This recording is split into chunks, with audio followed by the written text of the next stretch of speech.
പുതിയൊരു വീഡിയോയിലേക്ക് എല്ലാവർക്കും സ്വാഗതം കേട്ടോ. അപ്പോൾ നമ്മളിന്ന് ഉണക്ക് കപ്പയും ബീഫ് കറി ഉണ്ടാക്കാൻ വേണ്ടി പോവാണ്. അപ്പം ഞാനൊരു സവോള, ഒരു തക്കാളി, കുറച്ച് ഇഞ്ചി, വെളുത്തുള്ളി, പിന്നെ ഒരു പച്ചമുളക്, ഇത്രയൊക്കെയാണ് എടുത്തിരിക്കുന്നത് കേട്ടോ.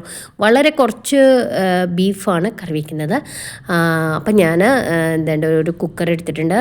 അതിലേക്ക് ഓയിൽ ഒഴിച്ചു. ഓയിൽ ചൂടായി വന്നപ്പോൾ കടുക് ഇട്ട് കൊടുത്തു. ഇഞ്ചിയും വെളുത്തുള്ളിയും പച്ചമുളകും കറിവേപ്പിലയും കൂടി ഇട്ട് കൊടുത്തു. എന്നിട്ട് നമ്മളത് നല്ലതുപോലെ മിക്സ് ചെയ്തെടുക്കുകയാണ് കേട്ടോ. അതൊന്ന് വഴുന്ന അതിൻ്റെ പച്ചമണം മാറി കഴിഞ്ഞ് കഴിഞ്ഞപ്പോഴത്തേക്കും ഞാനതിലേക്ക് സവോള ആഡ് ചെയ്ത് കൊടുത്തു. എന്നിട്ട് മഞ്ഞൾപ്പൊടിയും കൂടെ ചേർത്ത് കൊടുത്തിടും. പെട്ടെന്ന് വഴന്ന് വരാൻ വേണ്ടിയാണ് അങ്ങനെ ചേർത്ത് കൊടുക്കുന്നത് കേട്ടോ. പിന്നെ ഇതിൻ്റെ കൂടെ ഉപ്പും കൂടെ ചേർത്തിരുന്നു. ആ വീഡിയോ എവിടെയോ മിസ്സായിപ്പോയി, എവിടെയാണെന്ന് ഒരു പിടുത്തവുമില്ല. അപ്പോൾ ഈ പറഞ്ഞ ഇൻഗ്രീഡിയൻസ് എല്ലാം കൂടി നല്ലതുപോലെ വഴന്ന് വന്നപ്പോഴത്തേക്ക് അതിലേക്ക് 1 ടീസ്പൂൺ ഗരം മസാല, ഒരു 2 ടീസ്പൂൺ കാശ്മീരി ചില്ലി പൗഡർ, പിന്നെ 3 ടീസ്പൂൺ മല്ലിപ്പൊടി, ഇത്രയാണ് ചേർത്ത് കൊടുത്തിരിക്കുന്നത് കേട്ടോ. അപ്പോൾ ഇത് നല്ലതുപോലെ ഒന്ന് മിക്സായി വരുന്ന കഴിയുമ്പോഴത്തേക്ക് അതിൻ്റെ ആ പൊടികളുടെയൊക്കെ ആ ഒരു കുത്തൽ മാറി കഴിയുമ്പോഴത്തേക്ക് നമ്മളതിലേക്ക് തക്കാളിയും കൂടെ ആഡ് ചെയ്ത് കൊടുക്കും. പിന്നെ ഇങ്ങനെയുള്ള സന്ദർഭങ്ങളിലൊക്കെ ഞാൻ നല്ല ചൂട് വെള്ളമാണ് ഇതിലേക്ക് ആഡ് ചെയ്ത് കൊടുക്കുന്നത് ഗ്രേവിക്ക് വേണ്ടി. അപ്പോൾ ഞാൻ ഈ കുത്തലൊക്കെ മാറിയ അതും അതിനകത്തെ ടൊമാറ്റോയൊക്കെ ഒന്ന് വഴന്ന് വന്നപ്പോഴത്തേക്കും നമ്മളതിലേക്ക് ബീഫ് ചേർത്ത് കൊടുത്തു കേട്ടോ. എന്നിട്ട് നല്ലപോലെ മിക്സ് ചെയ്തു. അത് കഴിഞ്ഞിട്ട് തിളച്ചിരിക്കുന്ന വെള്ളം എടുത്ത് ഇതിലേക്ക് ഒഴിച്ചു കൊടുത്തു. എന്നിട്ട് നമ്മൾ സാധാരണ പോലെ ടേസ്റ്റ് നോക്കുകയെ. അപ്പം ഒരു അല്പം ഗരം മസാലയുടെ കുറവുണ്ടോ എന്ന് എനിക്കൊരു സംശയം. അപ്പം ഞാനൊരു അല്പപ്പൊടിയും കൂടെ ചേർത്ത് കൊടുത്തു. ഒരു 8 വിസിൽ അത്രയും കഴിഞ്ഞപ്പോഴത്തേക്കും നമ്മുടെ ബീഫ് കറി റെഡിയായി കേട്ടോ. ബീഫ് കറിയുടെ കൂടെ കഴിക്കാൻ കപ്പയുടെ കൂടെ കഴിക്കാനാണ് ബീഫ് കറി കേട്ടോ. അപ്പോൾ നമ്മൾ ഉണക്ക് കപ്പയും കൂടെ റെഡിയാക്കണ്ടേ.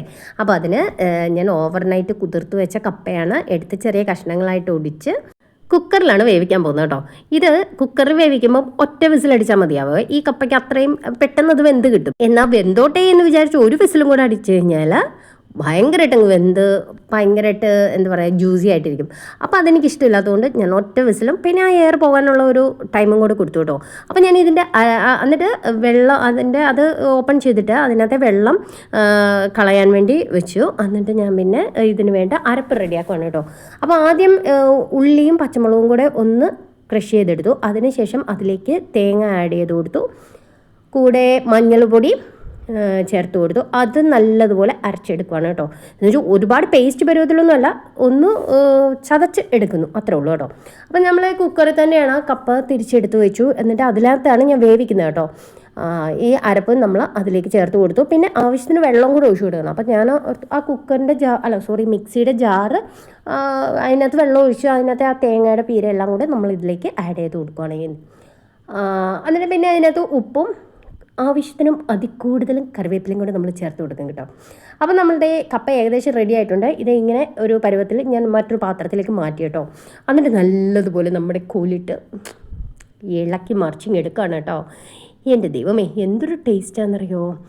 പിന്നെ നമുക്ക് വേണമെങ്കിൽ ഇതിനകത്ത് ഇത്തിരി കുരുമുളക് പൊടിയും കൂടെ ആഡ് ചെയ്യാം കേട്ടോ. ഞാൻ കുട്ടി ഇത് കഴിക്കുന്നതാണേ. അപ്പം ഓൾറെഡി പച്ചമുളക് ചേർത്തിട്ടുണ്ടല്ലോ, അപ്പം ഒരുപാട് എരിവാകുമല്ലോ എന്ന് വിചാരിച്ച് ഞാൻ പിന്നെ കുരുമുളക് പൊടി ചേർത്തില്ല. നമുക്ക് വേണമെങ്കിൽ ചേർക്കാം കേട്ടോ. അപ്പം കുറച്ചുകൂടെ ടേസ്റ്റിയാണ്.